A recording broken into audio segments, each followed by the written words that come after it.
Hello, today I bring you a new build for my Gemling. The Ice Nova build was really good, but I just got to a point where I didn't know what to improve anymore. I had a lot of currency piling up and I didn't really know what to buy other than like a 3-socket voices that costs over a mirror. I didn't have quite that much currency. So I switched the build to a arc build, so basically a spell totem build with Arc. And honestly, this build really kills just everything. It's ridiculous how good and how safe it is, really. You remember, I like safety, I don't like dying.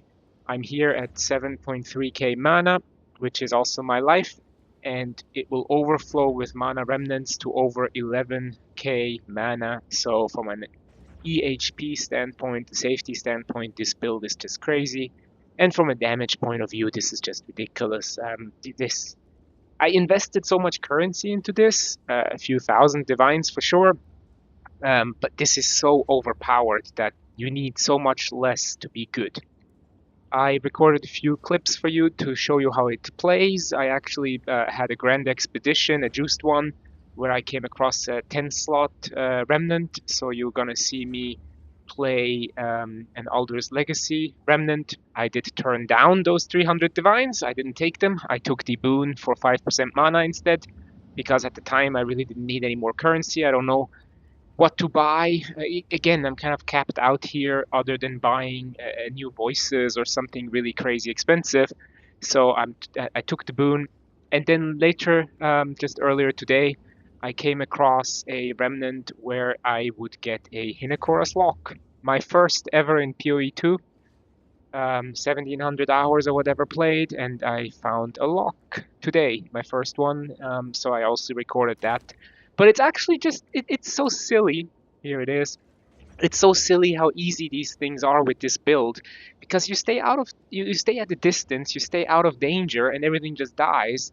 So it's super safe getting these high value drops because you can just run the fuck away if there's any problems. You stay at a distance and things just die not quite off screen, but sometimes even off screen. And yeah, it's safe. You stay away. There is no real risk of dying. The only thing that ever gets anything here is these mana suckers, right? So if they have the mana drain ring and they put it on the ground as well, the ground effect that sucks mana, that can sometimes get you if they really jump you and just mana is gone and boom, dead. Okay, that can happen. But otherwise, nothing comes close to this build. It's so overpowered. It's even funny at this point. So what do we play? Of course, we play the Runeseeker's Call. Very expensive. I think this one costs around 2,800 divines with 6 sockets. But you don't need 6 sockets, right? The 6th socket here basically gives you 105% increased spell damage. You don't need that. The 9 level of all spells with the expensive Life Sprig Legacy here is required. The 500 mana is nice. The 84 critical hit chance is cool. But it's already so overpowered that this is just nice to have. Get a 5-socket or even just a normal wand with lightning spell skills and it just doesn't matter. The damage is so ridiculous that all of this is just double, triple, quadruple overkill.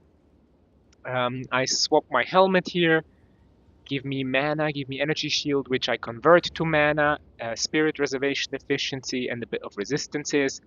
Everything is about mana, right? Mana is damage, mana is life, mana is everything in this build. Mana, mana, mana. I could change this one here to the what is it? The socketable, I don't know what it's called, that gives you mana based on energy shield on a helmet, costs 500 divines. Maybe I'll do that next, let's see. But this one works quite well so far. We do use the thaumaturgic generator here to give us power charges and sometimes frenzy charges, and those are going to be very valuable for our damage. So I do need to anoint here the thaumaturgic generator, because with the spell totem, actually most of the interactions otherwise don't work. Any kind of cast on doesn't work because the spell totem apparently doesn't count for those. So no cast on crit, no cast on elemental ailment, no cast on anything. Things like Trinity doesn't work. You don't get any kind of resonance for Trinity. Um, And also most of the ways to generate infusions, and from infusions you can get charges, doesn't work because the spell totems doesn't create like infusions or stuff like that for most of the things. So most of these interactions with the spell totem just don't work. So you need the thaumaturgic generator here as an anoint. Then my amulet, I make a big change here. You see there is no spirit on my amulet, surprise. I went for a full mana amulet here, even dexterity that I convert into mana by skilling more intelligence in the passive tree. Just go for mana here and Paragon because I didn't need the spirit. I'll show you that I changed my armor to much more spirit and the scepter, so I get enough spirit to survive without having it on the amulet.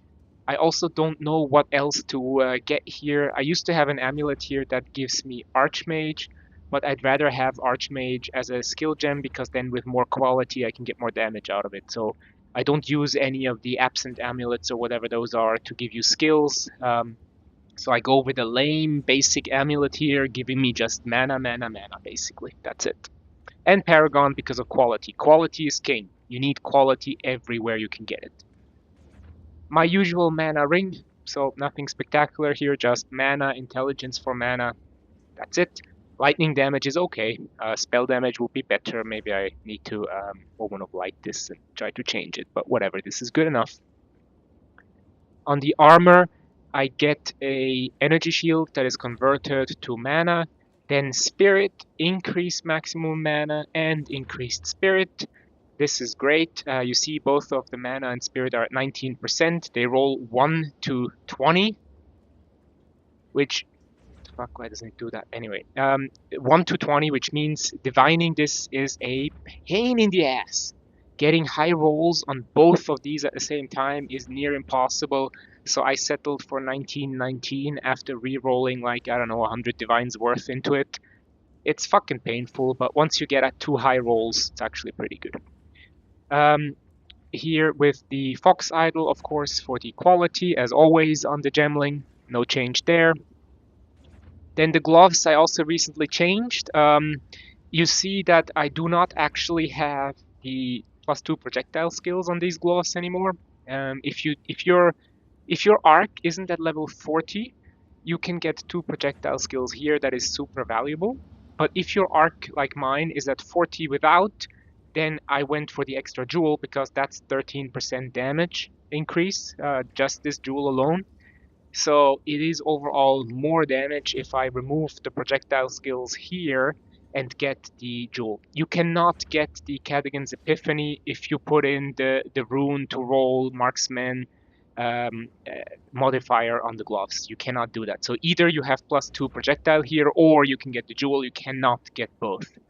So otherwise these gloves just energy shield for mana, intelligence for mana, mana for mana, and then of course a bit of CD and cast speed, which is nice for damage.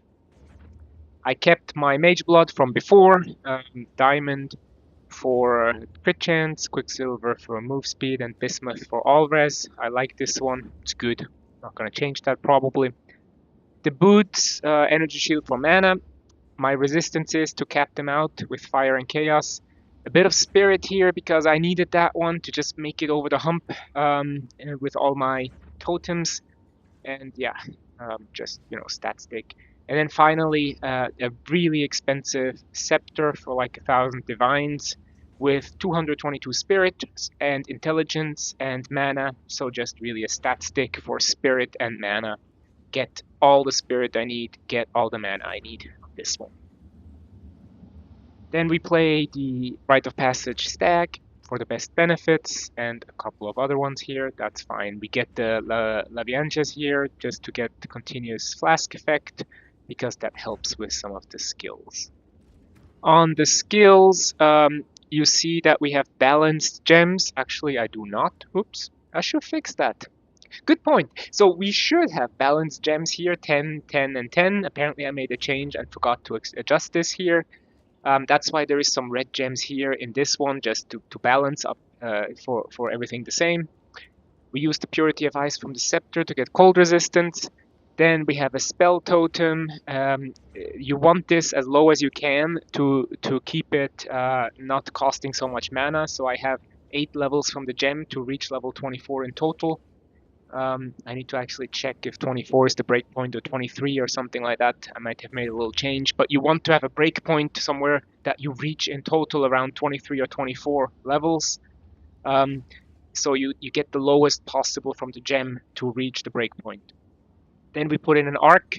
You see the arc is level 40, max level, and it has here projectiles deal 7% more damage with hits for each remaining chain. That's your damage. That's where it comes from. Once you reach level 40, it will chain 12 times from the gem. That is better. Level 39 only gives you 11 chains, so that's a massive damage increase right there.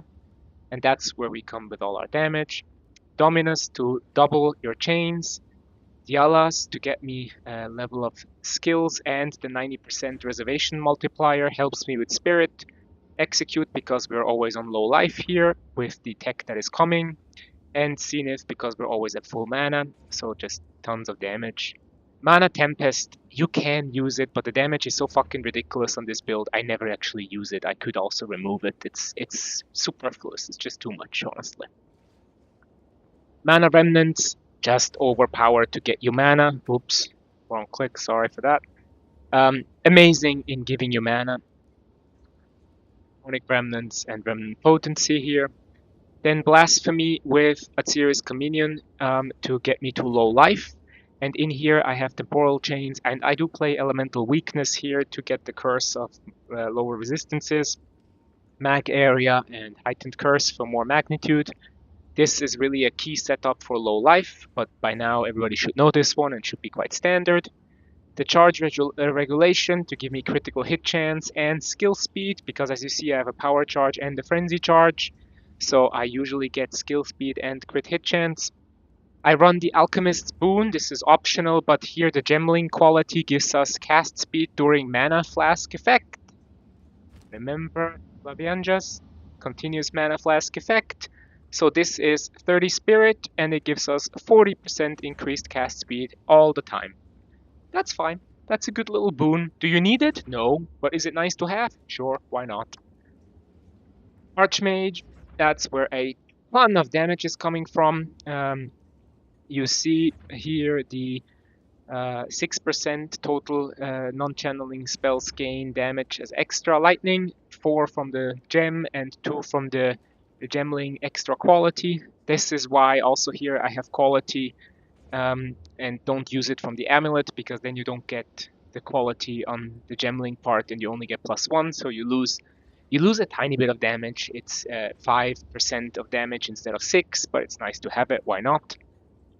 And then here some random gems that I socketed in just to fill up here the modes. I put a few dexterity ones in to sometimes get a frenzy charge, and I put some random gems in them to balance out up here. So none of this stuff back here is actually used. Now in terms of spirit, I have 319 unallocated. If I summon 6 totems, 6 up here, I have 7 spirit left. So I can summon my 6 totems and I have enough spirit for that. That's the goal, 6 with enough spirit left. For the skill tree, we are using the split personality to start at the Templar, and then we go grab here a few spell totem nodes. We have a +3 of all arc skills prism here. We have a voices with 2 slots here to just add some damage jewels here, just nice damage buffs. We get the pain attunement for more damage on low life, which is very useful. Crit, get Mind of a Matter. Here there is cast speed, and here cast speed on low life, so 2 nice cast speed nodes right there. I currently play a Heart of the Well here, which is it's okay. Maybe a Sapphire would be more damage overall, but that costs a bit more investment here. You see, I don't have gain as extra damage on this. Quite honestly, gain as extra is really weak on this build, because a ton of our damage actually comes from Archmage, which gains damage as extra, and that's a lot of the damage of the build. So extra is not so much, because our base damage is actually quite low. And all this extra coming from Archmage, it doesn't get boosted again if our Heart of the Well has gain percentage of damage as extra. So notes also like, what was it, like this one here, gain 6% of lightning damage as extra cold damage. It sounds fantastic for our build. 6% of our lightning damage. We have so much lightning damage, right? I mean, here the spell totem lightning damage, so much of it. Something is off here with the damage here. There we go. Sorry for that. So here, 1.5 million lightning damage, right? All of it. Why is 6% of damage not good? That's because this lightning damage, a lot of it actually comes from Archmage as extra, and it doesn't count. So you don't really get so much damage from these extra nodes in this build. Then we grab the double curse because I have 2 curses in my blasphemy. We grab pure power for lightning damage. And then this is again bugged here. We can't see the circles. I have the Eldritch Battery here. Where's the gem that allows me to use that? Was it? No, where was it? Ah, here. The From Nothing Eldritch Battery. So here I get all of these nodes here for free, and I also grab all of these because they're here in the radius of this jewel. This is really stupid that we can't see. Ah, now we see the radius. No, not yet. Come on, there we go. Stupid bugs. So you see, I grab this node, this node, this one, this one, this one, this one, this one, this one. All of these I just grab to boost my jewel here with crit, crit, crit, and mana. So just stat sticks here, really. This here, of course, is really good for damage, for mana, so these are kind of important here for the build, and these are important just for my Time Lost Sapphire. Then we grab all the crit nodes, the reservation efficiency, and the split personality we already saw. So this is how it works. And playing the build is super easy. You just stay out of trouble and you drop your spell totems that kill everything. That's it. Like literally, that's it. You drop your totems, everything dies. End of story. I will now add some of the play footage for the Grand Expeditions. And I hope I didn't forget anything, but really that's all there is. That's all the cool interactions on the build, and you will see the damage is just completely insane. Very expensive build, extremely expensive build even, but the damage and the survivability is just incredible. I've never seen anything like it. I was saying the Ice Nova build was completely overpowered, but honestly this build is 20 times tougher and more damage and everything. This is nuts. You'll see it in the play footage. I'll edit it in after, and hope you enjoyed. Thanks for listening.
wants to get blown up.